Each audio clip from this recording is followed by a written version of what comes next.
por Producciones Cerdas, desde el cuadrilátero hasta tus pantallas, aquí en la esquina del Doctor Aullido.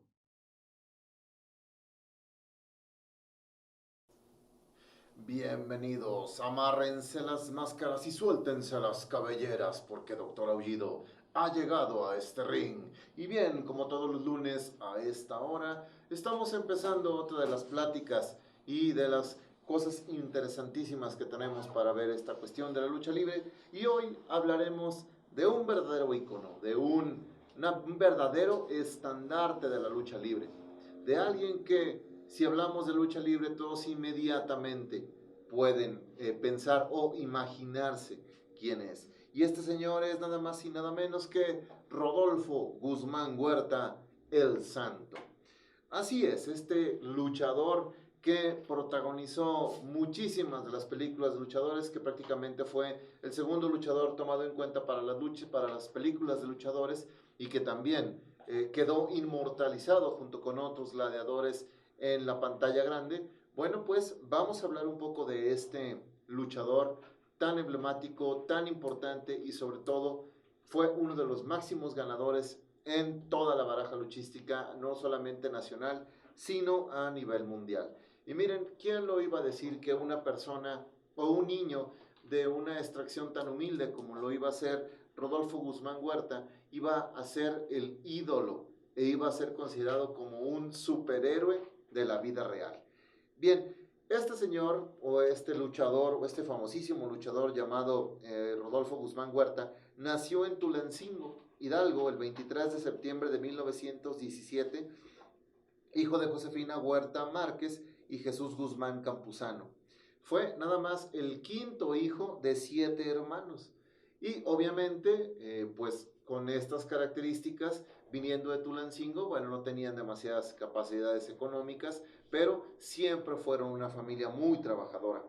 Ahora también en los años 20, su familia, bueno, se mudó de Tulancingo y se fue a la Ciudad de México, vivió en el centro histórico de la Ciudad de México, en una vecindad conocida como La Covadonga, en la calle Belisario Domínguez.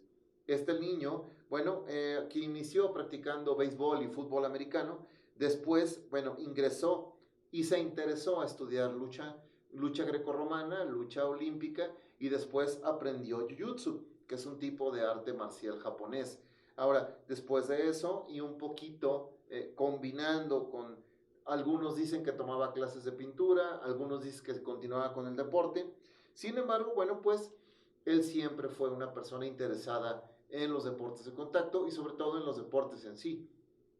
Rodolfo obviamente empezaba a trabajar porque en 1933 pues trabajaba como obrero en una fábrica textil, eso todo el mundo lo sabe, y de ahí empezó él a interesarse o a ver de qué manera, bueno, podía hacer máscaras. Si bien al principio no inició luchando con máscara, después poco a poco fue entendiendo cómo iba a ser este proceso de convertirse de el Hombre Rojo, que fue su primer nombre luchístico y luchaba sin máscara, a convertirse en el Santo. Como esto iba a ir pasando.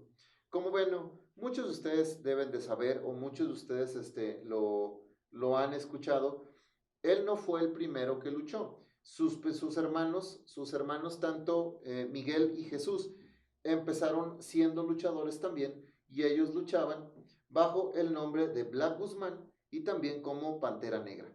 Sin embargo, bueno, pues su hermano Jesús, alias Pantera Negra, fallece en el ring en Puebla en agosto de 1934, y eso de cierta manera alejó a Rodolfo de los cuadriláteros porque, bueno, la mamá y la familia empezó a desconfiar mucho de la lucha libre. Por eso, bueno, pues este luchador estuvo un rato esperando su oportunidad. Realmente no se ha establecido o no se sabe realmente cuándo empieza a luchar.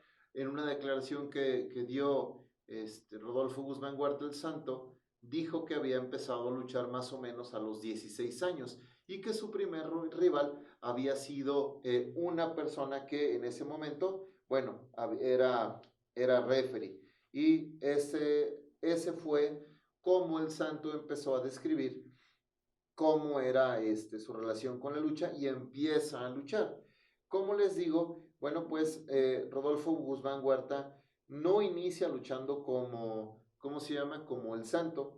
Su primera lucha trabajó con el nombre y con el equipo de Rudy Guzmán y él debuta, les digo, más o menos como en junio de 1934 en la Arena Peralvillo Cozumel de Hidalgo, donde, bueno, pues la superestrella de la empresa mexicana de lucha libre, hoy consejo de lucha libre, Jack O'Brien, vio que tenía bastante talento y tanto Rudy como su hermano Miguel lo recomienda a la empresa mexicana.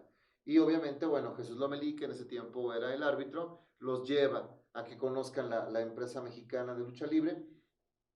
Y como les digo, es muy interesante platicar acerca del Santo, porque el Santo no inició luchando con máscara.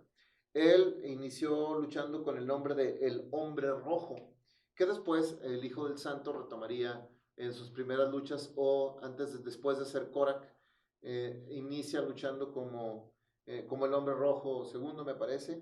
Y aquí es interesantísimo porque el Hombre Rojo o Rodolfo Guzmán Huerta empieza luchando con este nombre. Aunque, bueno, nadie reconoce o bien nadie recuerda mucho al Hombre Rojo. No hay muchos recursos en eso porque, pues la verdad, no era tan conocido y no se dio tanta fuerza como lo hizo después. Después, un poquito más adelante en su carrera, él empieza a luchar como el enmascarado, el murciélago enmascarado segundo, o el murciélago segundo, y empieza,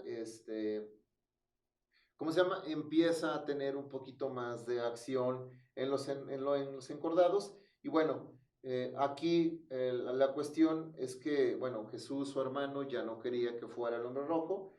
eh, Él utiliza el nombre del murciélago segundo sin permiso del original murciélago Velázquez, que después, bueno, le cobraría un poquito de encono hacia algunos otros luchadores, pero a final de cuentas, bueno, pues ya no siguió utilizando ese nombre debido a que tuvo algunos problemas con el murciélago Velázquez. Así que, bueno, como era un novato, ya no, Murciélago Velázquez ya no lo deja utilizar el nombre y obviamente, bueno, pues tendría que buscar las cosas de manera más correcta, porque, bueno, no estaban funcionando, no tuvo el inicio como a él le hubiera gustado tenerlo. Sin duda alguna, el Santo necesitaba, o mejor dicho, Rodolfo Guzmán necesitaba un hombre que lo caracterizara y que lo impulsara en los encordados, porque para estas fechas, bueno, la lucha libre empieza a tener muchísima, ¿cómo se llama? Muchísima gente que lo sigue, empiezan a aparecer grandes luchadores como el Cavernario Galindo, como Gori Guerrero, todos estos luchadores de mediados del siglo XX que empezaron a trabajar y que empezaron a darle mucho auge a la lucha libre. Ahora, tan pronto como empezó a sentir algo de calor en los talones, pues hasta este punto siempre había estado luchando como rudo. Tuvo que quitarse el nombre y la capucha y bueno, pues además su papá acababa de morir, hubo muchas cosas así que estaban empeorando por el momento. Y si quería seguir luchando, bueno, pues tendría que ponerse un nuevo nombre. Por lo que después se reunió con este referee, que era también parte de la programación, apellidado Lomelí, que le sugiere que cambie de nombre y que tome, ¿cómo se llama? Un nombre más destinado a ser suyo, sin que se estuviera robando el nombre o un nombre que pudiera ser confundido.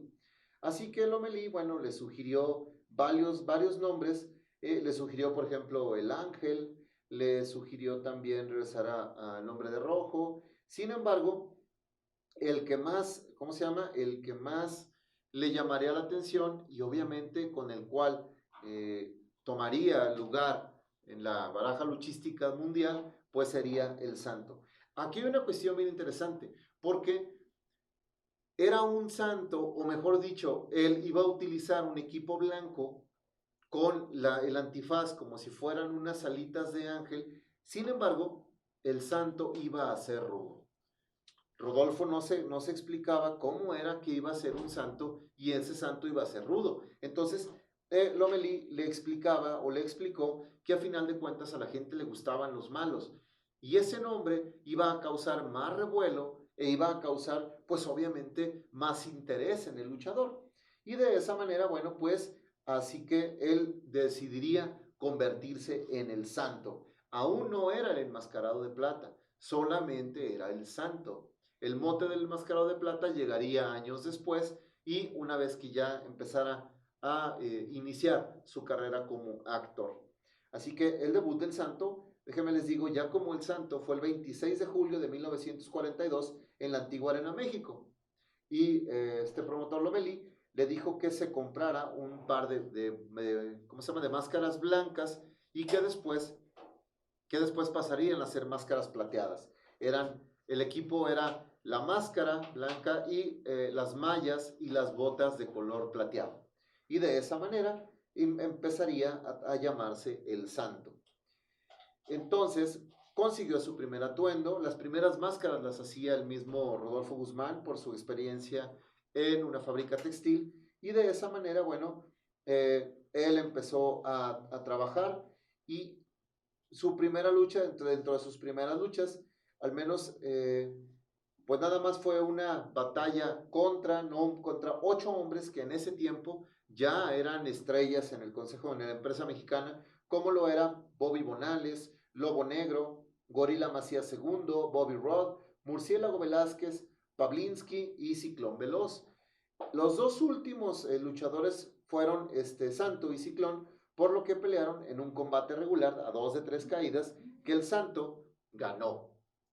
Entonces, en esta lucha, el Santo pudo demostrar que tenía, pues como dicen en la lucha libre, que tenía patas para gallo, y de esa manera empezó a despuntar y empezó obviamente ¿cómo se llama?, a tener mucha amplitud de ring, el Santo. Aunque déjenme les digo, Santo le dio una paliza a Ciclón Veloz de características monumentales, porque déjenme les digo que en este tiempo el Santo pues era rudo y como rudo tenía que hacerse valer. A Ciclón Veloz le pegó una patiza, le puso una golpiza que hasta el momento en que el mismo Jesús Lomelí, que era el árbitro en esa lucha, lo intentó detener, pero luego, bueno, pues el Santo aventó al referee y con eso mejor se quedó así. Y de esa manera el Santo, bueno, pues empezaron las primeras rivalidades con el Santo y Veloz, donde en la revancha, Santo, pues obviamente otra vez enfurecido con Ciclón Veloz, ¿cómo se llama?, empezó a ser cada día más rudo y empezó a trabajar, y, obviamente desde el punto de vista rudo, con lo que realmente la gente se enardeció y se emocionaba mucho con estas luchas del Santo. Fíjense bien, el Santo como tal era un luchador que, si bien decían que no tenía tanto carisma, arriba del ring, la forma en que luchaba y la forma en que se metía con el público, lo hicieron un luchador muy querido. No solamente querido, sino también respetado. Porque, bueno, vamos a ser sinceros, si te enfrentas con un luchador que se llama El Santo y tienes nombres de luchadores como Blue Demon, como Bulldog, como El Cavernario, como El Sanguinario, Murciélago Velázquez, pues no te vas a dejar. O sea, el Santo parece un hombre pues muy poca cosa, o sea, parecería un hombre que no te va a hacer mucho daño. Por eso el Santo empezó y obviamente hizo su trabajo más en el lado rudo. En la revancha con Ciclón Veloz, bueno, pues obviamente el Ciclón Veloz, el técnico, se vengaría y a la siguiente semana se dieron con todo. Así que, en primer lugar, la gran lucha del Santo, pues obviamente era el 16 de agosto de 1942, cuando se enfrentó también a Bobby Bonales, en un evento principal de la Arena México, y obviamente Bonales ya era una estrella de la empresa mexicana de lucha libre. Bonales fue maestro de muchos de los luchadores que en ese tiempo estaban, y el estilo del Santo, la forma en que se movía y la forma en que hacía la lucha libre, bueno, pues llamó mucho la atención. También un 4 de diciembre, Santo derrotó a Lobo Negro. Si recuerdan, habíamos hablado de Lobo Negro como uno de los luchadores actores que fue muy famoso. Este luchador fue campeón de semicompletos en una super libre y sin reglas. Y él era experto en ese tipo de luchas, Lobo Negro, y sin embargo el Santo lo derrotó. Lo que hizo que, bueno, el Santo poco a poco fuera ganándose el respeto y fuera ganándose cada día o cada lucha que tenía, bueno, pues el gusto y el corazón de muchos de los luchadores. Ahora, déjenme les digo, de todas maneras, el Santo, a pesar de lo rudo y de lo fuerte que luchaba, era muy respetado porque siempre mantuvo su incógnita muy bien cuidada.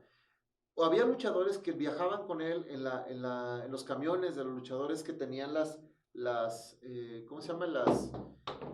Las famosas giras de centro-occidente, de sur o del norte, y todo el mundo sabía que iba el Santo, pero nadie sabía quién era él.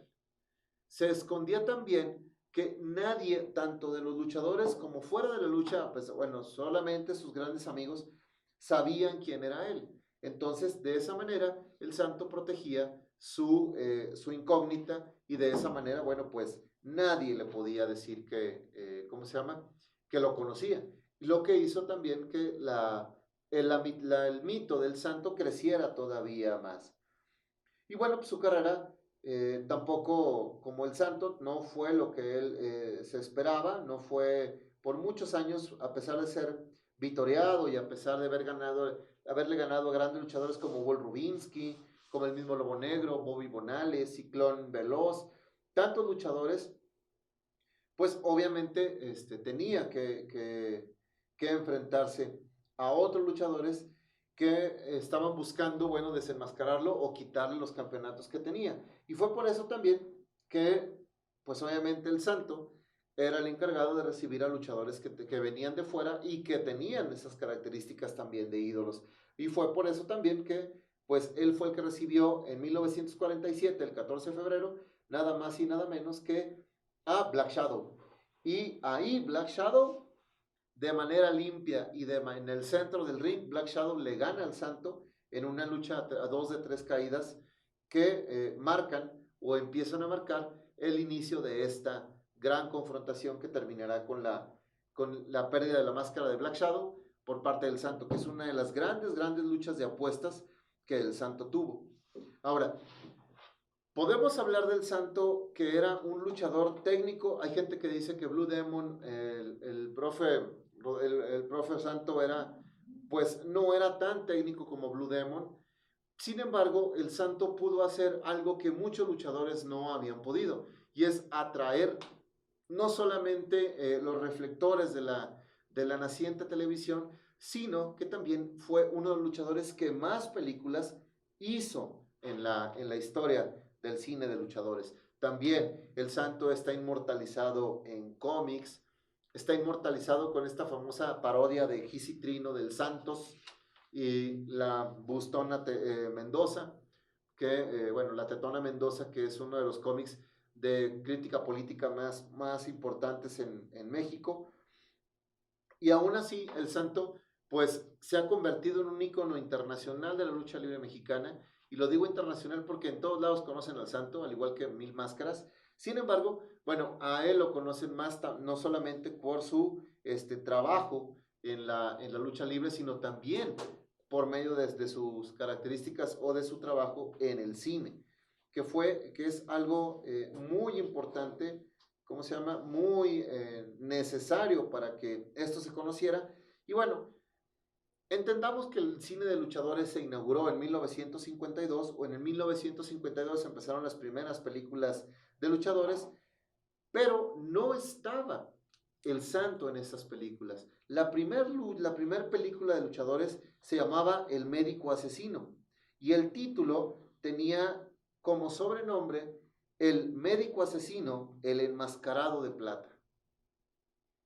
Realmente el Médico Asesino fue el primer enmascarado de plata, pero después, con el paso del tiempo, Médico Asesino ya no puede, ya no actúa en algunas de las películas y es ahí donde el santo empieza a tomar muchísimo peso alrededor de las películas.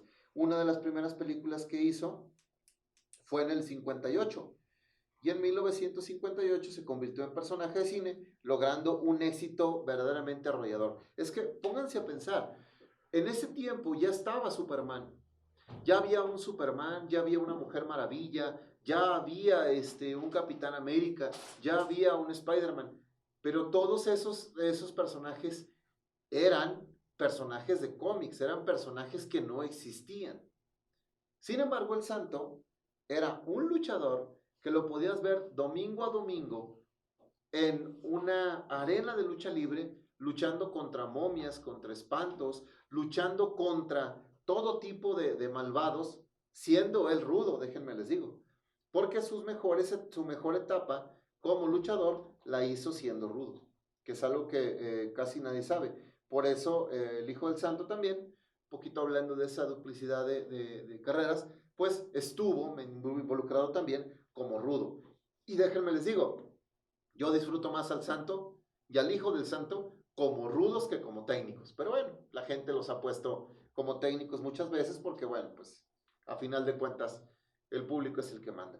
Pero la verdad a mí me encanta ver al Santo de rudo. Creo yo que esa es la esencia del Santo.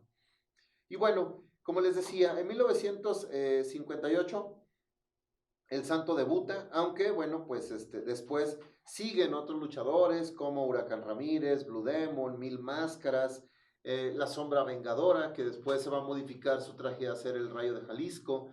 Hubo otros luchadores como, ¿cómo se llama? Como Sandokan, como el mismo Huracán Ramírez. Hubo dos versiones de su entrada al cine y así tantos y tantas películas que hizo. Realmente El Santo fue un gran producto mercadológico y fue un gran producto, fue tan buen producto que en algunos países ya fueron películas de culto.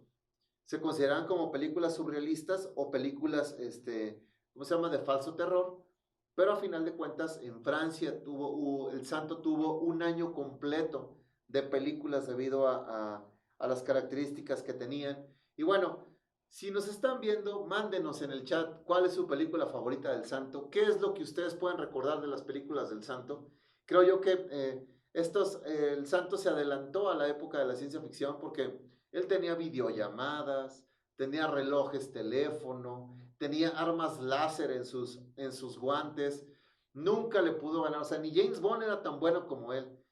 Mientras que Superman tenía superpoderes y venía de otro planeta, teníamos al Santo en México, que era un mexicano luchador, que siempre se quedaba con las muchachas guapas, siempre era el galán, a pesar de tener máscara, y por lo regular siempre derrotaba a todos en todas las películas. Así que este personaje, bueno, pues inicia, como les decía, en el 58, con una película que se llama Santo contra el cerebro del mal, y fue una producción mexicana, México-cubana, que tuvo una interesantísima recepción porque todo mundo quería ver al Santo en el cine. Después hizo tantas películas como Santo contra los hombres infernales, Santo contra los zombies, contra el rey del crimen, Santo en el Hotel de la Muerte, Santo contra el cerebro diabólico, contra las mujeres vampiro. Quiero hacer una acotación, porque en esta película de Santo contra las mujeres vampiro, que se estrenó en 1962, hay dos versiones de la película. Una, que es precisamente Santo contra las mujeres vampiro, y existe otra película que se llama Santo y el sexo. Pero esa película, según palabras del mismo, había un comediante que le decían el caballo, que recuérdamelo por favor, que este caballo decía que el productor y el director de la película esperaban a que el santo se fuera de escena para poner a otra persona y filmar con las famosas mujeres vampiro en topless. Esa era lo más escandaloso ¿cómo se llama? De la película, ¿no? Ver al santo con mujeres en topless, sin brasier. Y esto era bien interesante porque el santo jamás se enteró. De hecho, la película del Santo y el Sexo aparecería más que nada, más o menos como en el 90, 2000, diciendo que era una película original, cuando en realidad, bueno, había sido un poquito de ardid publicitario y un poquito de truco para hacer que el santo apareciera contra las mujeres vampiro y estas mujeres vampiro estuvieran en toples. La realidad era que, bueno, utilizaron un extra para que esta película pudiera ser filmada, porque el santo, déjenme les digo, no le gustaba mucho hacer películas con estas características eróticas. Si bien las mujeres vampiro y todas las mujeres que aparecían en sus películas tenían poca ropa, si se fijan bien, jamás el santo inicia una, ¿cómo se llama? Un escarceo sexual tan grande como aparecía en esta película del 62. Y bueno, Santo hace más películas, hizo muchísimas películas. También una de las películas más famosas que tiene es en el 68, mismo tiempo que aparece también las películas de Huracán Ramírez, pero en el 68 El Santo hace una película de El Santo contra Capulina, que lo recordamos, ahí sale el hijo del santo muy chiquitito, luchando con su papá, pero fue una de las películas más interesantes que hubo, porque también hubo comediantes y hubo otro tipo de actores que se unían con el santo para hacer este tipo de, ¿cómo se llama? Este tipo de películas. También viene Santo contra la venganza de las mujeres vampiro, Santo contra la venganza de la momia, y bueno, una de las películas más reconocidas y más famosas del Santo, pues obviamente es Santo contra las momias de Guanajuato, que esta película es muy divertida porque la verdad el Santo sale los 10 últimos minutos, sale Blue Demon, Mil Máscaras, ¿cómo se llama en ese tiempo? La Sombra Vengadora, sale Tinieblas y luchan contra las momias de Guanajuato y el santo de pura casualidad pasa por Guanajuato, se baja del carro, saca unas pistolas de rayos láser, mata a las momias y gana y la película se acabó. Entonces, eso causó muchos problemas con Blue Demon porque él quería que le pagaran más, él había salido más en la película, pero le pagaron más al santo porque era el santo contra las momias, o sea, y bueno, esa es una película bien interesante porque la verdad ¿cómo se llama? No salía mucho, pero la película se vendió así. Y también, bueno, hizo pareja también con Blue Demon, hizo en el 69, perdón, tanto en el 69 hizo dos películas con Blue Demon, que es Santo contra Blue Demon en la Atlántida y Santo y Blue Demon contra los monstruos, ya a color. Sin embargo, Blue Demon ya había salido en algunas películas, él solito actuando en la película. Entonces, ver a los dos íconos más grandes en el cine era tremendamente interesante. De hecho, una anécdota que en la película del 64 de Blue Demon contra el poder satánico, él actúa muy especialmente. El santo tiene una actuación ahí muy especial, pero hay una lucha entre el santo y Blue Demon en el ring. Ahí en la escena del ring, en otras escenas en la película, hay luchas y empiezan a luchar uno contra el otro. Y la verdad es que sí se estaban dando, ¿eh? O sea, no era actuación, realmente se estaban pegando y estaban luchando en la pantalla. Y obviamente, bueno, fuera del ring eran compañeros, eran grandes compañeros, no, nunca lo llegaron a ser grandes amigos, pero tenerlos en la pantalla grande, bueno, pues era siempre interesante. Yo en lo particular, a mí me encantaban estas películas que pasaban en cine mexicano por cable o también en el 5, también en el canal 12 a veces en la mañana, estas películas de luchadores. La verdad es que eran películas muy buenas, eran películas pues muy sanas y a final de cuentas pues tenías a los luchadores expectando, ¿no? Estábamos a la expectativa de quién era el malo, de qué manera iban a salir y sobre todo, bueno, ver luchar otra vez al santo, ver luchar en estas películas era pues obviamente muy interesante. Nada más como dato, Santo y las momias de Guanajuato se estrenó en 1970 y en 1970, bueno, también tiene otras películas como Santo contra los jinetes del terror, Santo contra la mafia del vicio, Santo contra la venganza de la momia y obviamente contra las momias de Guanajuato. Que, bueno, pues hizo muchísimas películas el Santo. Entre ellos hubo un documental que se estrenó en el 76 que se llama México de mis amores, donde, bueno, pasan muchas de las escenas de México y entre ellas están unas luchas del mismo Santo. Y bueno, la última película que el Santo protagonizó fue La Furia de los Karatecas en 1982 y fue su última película. La verdad es que, pues, hablar del Santo tanto dentro de la lucha libre como fuera de la lucha libre en esta cuestión de espectáculo, pues es tremendamente interesante. El Santo, como ya lo habíamos comentado en programas anteriores, el Santo se retira en la arena de Cuatro Caminos, en el Coliseo de los Cuatro Caminos, y bueno, se enfrenta nada más y nada menos que contra los Misioneros de la Muerte, contra el Signo, Negro Casas y Tejano, y obviamente acompañados nada más y nada menos que con el Perro Aguayo, y bueno, para el Santo, el Solitario, Gori Guerrero y Huracán Ramírez. Y esa fue la última lucha del Santo en el Torneo de Cuatro Caminos, y bueno, pues déjenme les digo que los Misioneros de la Muerte y el Perro Guayo les dieron hasta que se cansaron. El Perro Guayo le dio una caja de madera, con un Itacat le dio un golpe al Santo, lesionaron a Gori Guerrero, que ya también estaba muy grande. En ese tiempo estaba surgiendo este nuevo Huracán Ramírez, o ese Huracán Ramírez que era muy ágil y también le dieron lo suyo. Y hay una gran leyenda alrededor de que fueron los Misioneros de la Muerte, por eso les llaman los Misioneros de la Muerte, los que mataron al Santo. Porque en una lucha anterior, les habían mandado un tope y le pegó en las partes bajas al Santo, lo desmayó y después hacen la lucha del retiro en donde le dieron hasta que se cansaron. Y después, pues obviamente eso ocasionó que el Santo estuviera lesionado por un tiempo.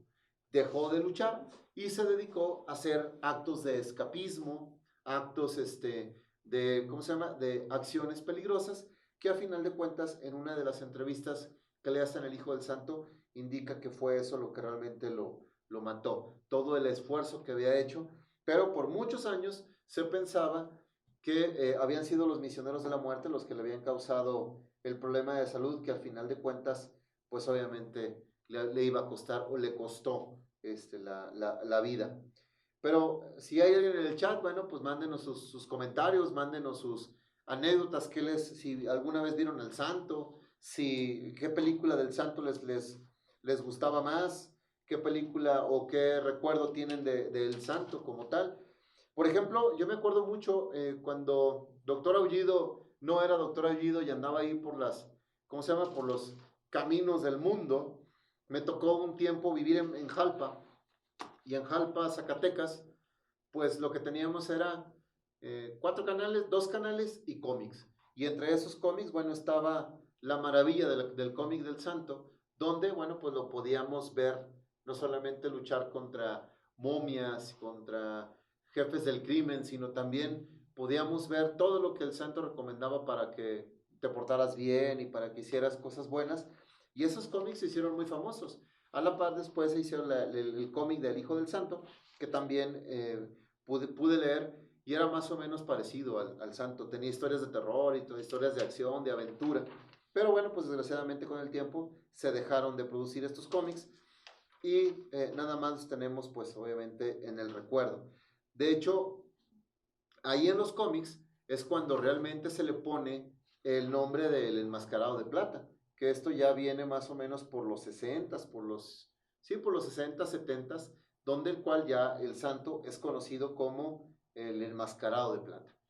Y bueno, que ese mote lo ha acompañado y ha acompañado desde el principio de su carrera actoral, y que todo el mundo conocemos, y que todo el mundo, si escuchamos Enmascarado de Plata, sabemos a quién se están refiriendo. Un poquito hablando acerca de sus grandes luchas de apuestas, por ejemplo, en, en 1943, el Santo rapó al Murciélago Velázquez, también rapó a Bobby Bonales, a Jack O'Brien, le quitó la máscara a Terror Dorado, también rapó a Enrique Yáñez, que Enrique Yáñez era uno de los luchadores en los 40, en los 50, 60, de lo más rudo que había, de lo más duro que había, porque eran luchadores que no se dejaban. También le quitó la máscara a Sombras, rapó a Chico Casasola, al Monje Loco le quitó la máscara, a Espanto Segundo, a Espanto Primero, a René Copetes Guajardo lo rapó, que también era, por un tiempo le decían tijera de oro porque nadie lo podía rapar. Y obviamente el Santo fue el que lo rapó. Al perro Aguayo fue uno de los pocos que rapó. El Santo le quitó la máscara también a Dick Angelo. A Alex de Alba lo rapó. Hay un luchador que se llama Urco, al cual le quitó la máscara y lo rapó un año después. Y bueno, pues son muchas de las luchas importantes que tuvo. Le quitó la máscara a Bobby Lee, un muchachito que en ese tiempo estaba despuntando con mucha fuerza. Era un luchador muy, muy emblemático de León, Guanajuato, que hace aproximadamente 2 meses acaba de morir, Bobby Lee. Y que, bueno, pues lo recordamos por haberse jugado la máscara contra un Santo que ya prácticamente iba de salida y sin embargo le dio muchísima batalla y el Santo le ganó ahí la máscara. Hablar del Santo, les digo, es hablar de todo un icono, de toda una construcción histórica de la lucha libre, y no solamente de la lucha libre, sino también del cine y de los espectáculos, porque bueno, pues estuvo ligado a muchas de las actrices más hermosas del cine de oro de plata, del cine de plata de México. Y bueno, pues había pocos que lo conocían, había gente que decían que era muy guapo, otros que parecía un profesor de primaria. Sin embargo, el Santo siempre ha sido y siempre será uno de los grandes íconos de la lucha libre mexicana. ¿Quién no lo recuerda? Aquí en Zacatecas vino un par de ocasiones y siempre que el Santo venía, siempre llenaba las arenas, en donde se parara y a donde fuera. Era tan conocido que prácticamente lo trataban como si fuera una estrella de cine y no tanto un deportista. En otros países como Cuba, Puerto Rico, Estados Unidos, forma parte ya del Salón de la Fama de la lucha libre a nivel mundial. Derrotó a tanto pesos welter como era él, como a pesos completos y semicompletos como lo era el perro aguayo. Así que tenía una calidad luchística tremenda. Y bueno, como decía el maestro Carlos Monsiváis, el Santo fue el rito de la pobreza de los consuelos peleoneros dentro del gran desconsuelo que es la vida. La mezcla exacta de tragedia clásica, circo, deporte olímpico, comedia, teatro de variedad y catarsis laboral. El Santo representó para los mexicanos un héroe, representó un ícono en la cuestión deportiva, en la cuestión del bien contra el mal, en la cuestión de un hombre que siendo una persona común y corriente luchaba contra lo que se le pusiera, luchara contra lo que le dieran, siempre fue un héroe, siempre llegó a ser consolidado deportista a nivel mundial y sobre todo tenía ese gran carácter y esa gran característica que lo catapultó siempre, era una gran persona. Les digo, siempre cuidando su identidad, pero siendo una gran persona. Ayudó a mucha gente y sobre todo a muchos luchadores que en ese tiempo empezaron a destacar. Platíquenos, ¿cuál es su anécdota del Santo? Díganme qué recuerdan de él. ¿Les gusta, no les gusta? Ahorita, en este momento, bueno, el Hijo del Santo es muy polémico porque dicen que es el señor demandas. No importa lo que hagan, siempre que mencionan al Santo, enmascarado de plata o cualquier cosa, el Santo los demanda. Pero la verdad es que, bueno, pues tiene mucho mérito seguir con esta máscara, tiene mucho mérito seguir con el peso de lo que es una leyenda de la lucha libre y, sobre todo, entender que estas leyendas, pues a lo mejor son máscaras que nunca deben de caer, como la es también, como la de Blue Demon, el mismo Santo y otras tantas máscaras que a lo mejor, pues ya no es necesario que las vuelvan a apostar, como el caso también de Canek, de Hijo de Dos Caras y tantos otros luchadores que tenemos en la memoria. Y bueno, pues si no hay más que decir, si no hay más comentarios, este, entonces, bueno, pues esta lucha ha terminado, las 3 palmadas han sonado en la lona. Doctor Aullido se despide de este ring y nos vemos a la próxima. Muy bien. ¿Y quién es más fuerte? ¿Tú o yo?